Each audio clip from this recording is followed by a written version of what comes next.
കോൺഗ്രസിന്റെ മുസ്ലിം പ്രീണനം തുറന്നുകാട്ടി പ്രധാനമന്ത്രി നരേന്ദ്രമോദി. രാജ്യത്തെ വിഭവങ്ങളുടെ പ്രഥമ അവകാശികൾ മുസ്ലിങ്ങളാണെന്നത് കോൺഗ്രസ് നിലപാടാണ്. 2006 മൻമോഹൻ സിംഗിന്റെ പരാമർശം ചൂണ്ടിക്കാട്ടിയാണ് പ്രധാനമന്ത്രിയുടെ പ്രസംഗം.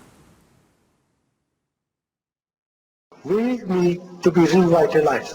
We will have to devise innovative plans to ensure that minorities, particularly the Muslim minority, are empowered to share equitably in the fruits of development.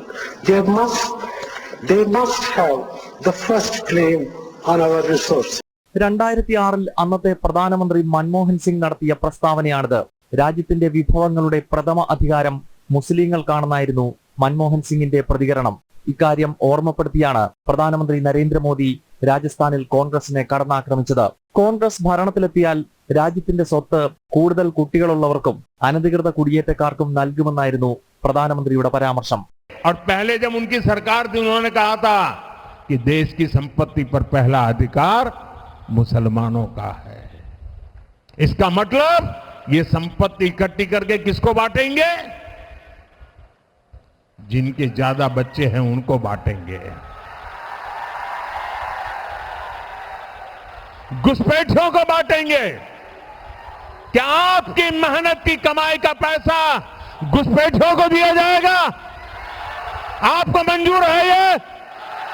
ये कांग्रेस का मैनिफेस्टो कह रहा है कि वो माताओं बहनों का सोने का हिसाब करेंगे, उसकी जड़ती करेंगे, जानकारी लेंगे और फिर उस संपत्ति को बांट देंगे और उनको बांटेंगे.